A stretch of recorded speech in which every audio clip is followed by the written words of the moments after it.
शिव पुराण में लिखा है, देखिए कार्तिकेय जी के जन्म की अद्भुत कथा है। अग्नि का स्वरूप है एक पक्षी कबूतर ने शिवजी के स्खलित हुए तेज को अपनी चोंच पर रख लिया। कबूतर कौन है? अग्नि का स्वरूप। अग्नि साक्षात अग्नि देवता कबूतर बनकर गए और शिवजी के तेज को अपने चोंच में रख लिया। और अग्नि सारे देवताओं का क्या है? मुख। जब हम हवन देते हैं तो किस में देते हैं? चाहे ब्रह्मा जी को देना हो, नारायण को देना हो, शंकर जी, किसी को भी हवन लगाना हो, देवी जी को लगाना हो, सबका हवन जाएगा अग्नि में ही। तो वो शंकर जी के स्खलित हुए तेज को अग्नि भगवान ने कबूतर का रूप बनाकर अपनी चोंच में रख लिया।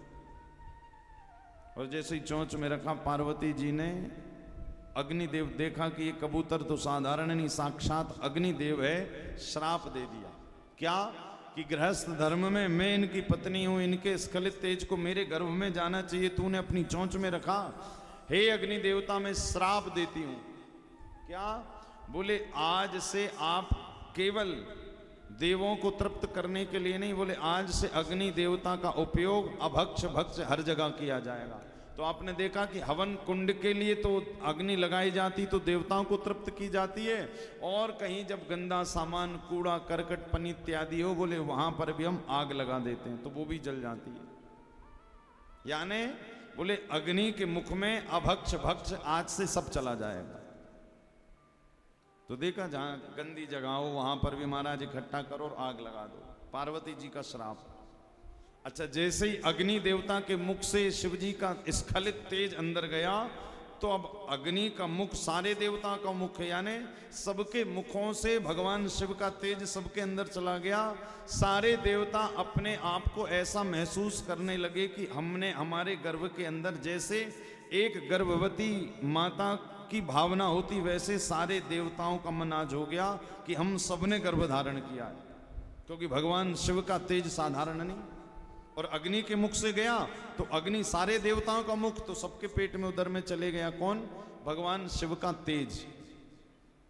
अब महाराज सारे देवताओं ने प्रार्थना की भगवान शिव से, प्रभु आज हमें ऐसा लग रहा है जैसे एक गर्भ धारण की हुई मां को भाव आता है, वैसा भाव हमें आ रहा, कुछ करिए। भगवान ने कहा मेरा स्खलित तेज है, एक काम करो, जाकर के किसी सरोवर नदी के तट पर उसको विसर्जित कर दो।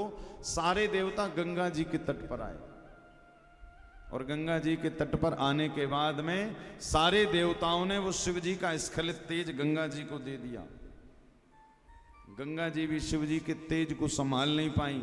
कहते हैं वो तेज गंगा जी में इस तरह से तप रहा था जैसे कोई आग का गोला हो, इतना दैदीप्यमान हो रहा था। शिव पुराण में कथा आती, सप्त ऋषियों की 7 पत्नियां गंगा स्नान करने आई। स्नान करने के बाद जब 7 पत्नियों को ठंडी लगी तो उन्होंने उस तेज को आग समझकर ग्रहण किया।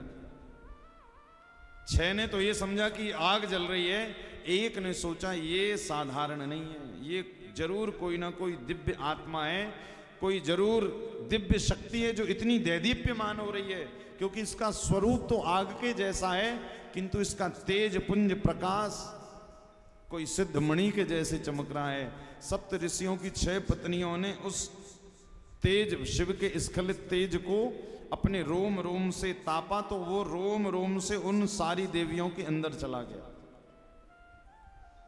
अब सप्त ऋषियों में से एक की पत्नी ने नहीं लिया, 6 की पत्नियों ने वो खूब आग ग्रहण की तो वो रोम कूप से अंदर चला गया। अब अंदर गया तो 6 पतियों को क्रोध आया कि हमारी पत्नियों के गर्भ में ऐसा कौन सा तेज पुंज आ गया। भगवान शिव ने कहा जाकर के उसे हिम पर्वत यानी हिमालय पे छोड़ दो। हिमालय में छोड़ा, हिमालय भी उस तेज को नहीं प्राप्त कर पाया, दोबारा गंगा जी में छोड़ा।